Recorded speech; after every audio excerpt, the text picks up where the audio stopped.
राधे राधे प्रिय भक्तजनों, आज हम एक अत्यंत गंभीर प्रश्न पर चर्चा करेंगे कि प्रभु जब हमें चाहिए होते हैं, जब हमारी आवश्यकता होती है, तब क्यों वे हमारी मदद नहीं करते?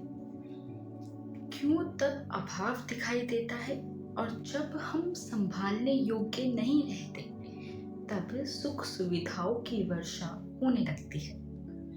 ये प्रश्न हर साधक के मन में उठता है और यही प्रश्न आज हम प्रेमानंद जी महाराज के वचनों से समझने का प्रयास करेंगे। तो प्रेमानंद जी महाराज कहते हैं, भगवान की लीला अपरंपार है। उनकी गति, उनकी योजना, उनके निर्णय हमारी बुद्धि से परे हैं। सोचो, जब स्वयं भगवान श्री कृष्ण इस धरती पर अवतरित हुए तो क्या हुआ? क्या उन्हें सुविधाओं का राजमहल मिला? नहीं, बल्कि जब वे जन्मे तो कारागार की कठोर दीवारों में कड़े पहरे के बीच हथकड़ी बेड़ियों से जकड़े माता पिता की गोद में प्रकट हुए। देवकी वसुदेव के 6 शिष्यों को कंस ने पत्थर पर पटक कर मार डाला और जब अखिल ब्राह्मण के स्वामी प्रकट हुए तो उनका स्वागत भी कारागार की अंधेरी कोठरी ने किया। ये क्यों हुआ? भगवान सब कर सकते थे। वे चाहे तो दिव्य महल में प्रकट होते, इंद्र के आसन पर प्रकट होते, लेकिन उन्होंने ऐसा नहीं किया क्योंकि उनका संदेश था कि जीवन की प्रतिकूलताएं ही साधक को ऊंचाइयों की ओर ले जाती है।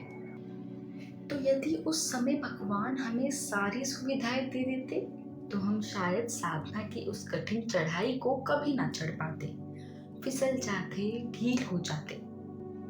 इसलिए भगवान जब हमें ऊंचाइयों पर ले जाना चाहते हैं तो पहले कठिनाइयों की तपस्या करवाते हैं। भूख, प्यास, अभाव, कष्ट, ये सब साधक को केवल भगवान के सहारे जीना सिखाते हैं। जैसे गंगा किनारे बैठा साधक, ना भोजन की चिंता, ना घर का ठिकाना, केवल एक भरोसा, भगवान के सिवा मेरा कोई नहीं है। यही भाव है असली साधना। तो प्रिय भक्तजनों, भगवान की हर योजना मंगलमय है। कभी अभाव दिया तो इसलिए कि हम साधना की चढ़ाई चढ़ पाए, कभी सुख दिया तो इसलिए कि अब हम संभालने योग्य है। हर हाल में उनकी ही कृपा है, इसलिए चिंता मत करो। सुख सुविधाओं में रहकर भी भजन हो सकता है। बस एक ही बात याद रखो, तन, मन, धन, परिवार सब भगवान का है। और जब ये भाव आ जाएगा तो गृहस्थ में रहते हुए भी आप मुक्त हो जाएंगे। राधे राधे।